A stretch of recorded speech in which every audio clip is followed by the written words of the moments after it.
Welcome back to the Green Means Go channel. It's your host, me, and we have a video for the sharp bettors today. We have a video for the degenerates today. We have a video for anyone with a pulse because we're going to be looking at my year in sports betting.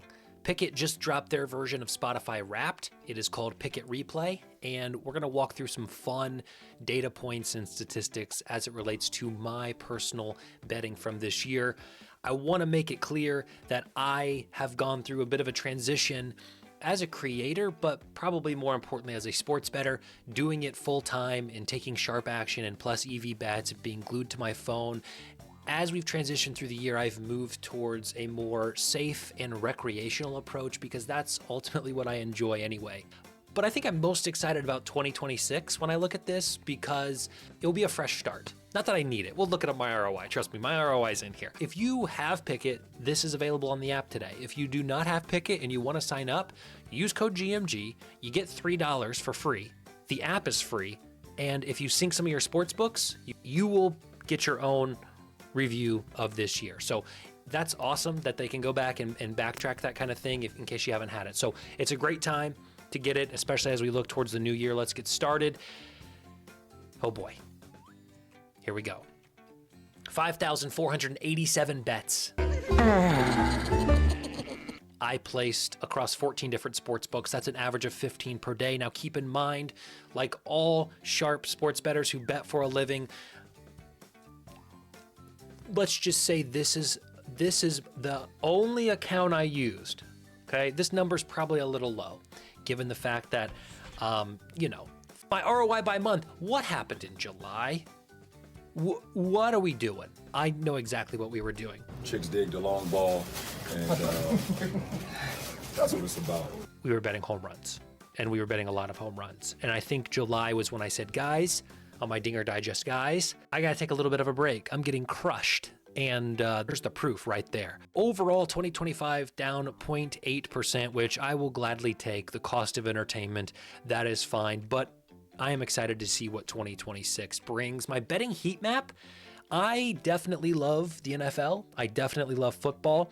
You can tell that once September starts, my betting picked up and stopped about the end of the Super Bowl and then kind of tailed off a little bit. You can tell where the dead months of summer are in here. And if it weren't for baseball, I bet this would be completely empty. My times of the day that I bet, this is kind of reassuring. For a guy who creates content around sports betting full time, 6 to noon bets are probably healthy. That's the best way I could put it. It's healthy. At least I wasn't up betting table tennis in the middle of the night. So we'll take that as a win. My favorite sports books were Novig, DraftKings, and FanDuel. ESPN, which is now The Score. Major sports, right? NFL, NBA, MLB, that should come as no surprise. What about some favorite players?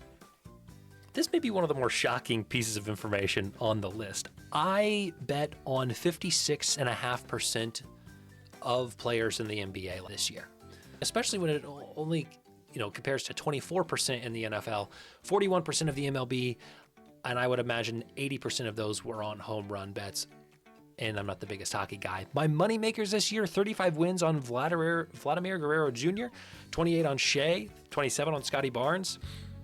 OGs will know, OGs will remember, OGs will feel a tingling in their stomach that says, we're home. Josh Naylor, 24 wins, one of my favorite players to bet on. And then Stephen Curry, out of nowhere. I can't even remember the last time I bet on Stephen Curry, let alone won 23 times on Stephen Curry. Who's Trent Howland? Well, he's a running back for the Oklahoma State Cowboys. I had to look that up because I didn't know. It was probably a plus EV bet that I took sometime, and I don't have anything else to say about that. Some of the most impressive things from this year. Talk about a plus EV bet, and this is sort of an interesting commentary that I look at this, and this pulls off my longest odds, which is 75 to 1. I know this was from an odds screen. I don't remember this, and I think it brings up this overall point that I have been reflecting on, that I don't remember the money that I make. Like this was my longest odds, my quote unquote biggest win or most impressive win. I don't remember that. You know why? Because it was off an odds screen and I just clicked a button. I would be happier if I saw something on here that was like, oh yeah, I remember that because I called it. I put some sweat into that one. Not the case. So next year, my promise to you is we bring you some GMG special sauce and we pull off a long odds hit that we worked hard for. We bet a little bit on, we had some fun with. Before you jump to conclusions about me betting $360 on Kobe Mayo not to hit a home run, I can guarantee you this was a free bet conversion. How could you be so sure? So that's another reason why some of these statistics might be a little bit cattywampus. What could have been, we all love this data, do we? 737 parlays that missed by one leg. And if you think about the fact that I bet 5,400, that's more than 10% of my bets. So not only are more than 10% of my bets parlays, which is probably bad to begin with, more than 10% of my bets are missing by one leg. Total misstep profit is 154 grand. So if everything goes my way, all those 737 bets that missed by one leg just go my way,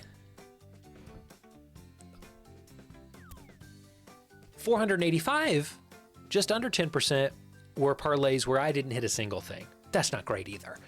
Captain Hook, how many times were your straight bets and parlays lost by 0.5 points? I had 211 hooks this year, 211 that missed by one, 43 on totals, 36 on player points, and 32 on player rebounds, which makes sense because the window is so much smaller on rebounds. But total 43 on totals is pretty crazy, which sort of tells you how accurate the lines that we bet actually are. There's always X year, don't sweat. You've done so well still. There's still a bit about yourself. My average odds were 298 plus 298 was what I was typically betting, which, you know, we're going to try to lower that next year. I think a healthier total, a healthier amount is betting more minus 110s, plus 100s as straights. A lot of this volume and probably skewing it towards these parlays that I was doing, these long shots. Look at this long shot parlay I made. This is probably a home run, 6-leg home run parlay or first touchdown parlay or something. That was my longest odds. I don't even know what that is. And then why was I betting a minus 22226? I definitely didn't take LeBron to score 10, so don't come at me. My bets that feel like home, you are most similar to people from Springfield, Illinois. Is that where the Simpsons live? It is close. I live within 500 miles of Springfield, so we'll give them credit there. And shout out to Lord MW. I don't know who that is, but maybe I'll DM him and say, hey man, check this video out. We're the same. 58% of our bets similar to each other. So that's it. That's what Pikkit has for us today. I'm considering doing a little bit of a New Year's resolution video because as I was looking through that, there were some places where I said I could be a little smarter. Or even I could have a little bit more fun. Stay tuned. We still got a few weeks left in December, so I might cook up a New Year's resolution video. Otherwise, appreciate you guys coming by. I cannot speak about Pikkit highly enough as a free app that does all your bet tracking for you, where you can even line shop and get the best price. It's a no-brainer for the bettor that's serious about sports betting and making money, and also the bettor like myself who's trying to find some entertainment, find some joy in sports, trying to lose as little as possible. So check out Pikkit. I'll drop a link down in the comments of this video. Otherwise, let me know what your standout stat is, how many parlays you missed by one leg or things of that nature. Also, I forgot to include it in this little presentation here. I'll throw it on the screen. Is there a more fitting for a guy who made hundreds of Dinger Digest videos this year? I don't think so.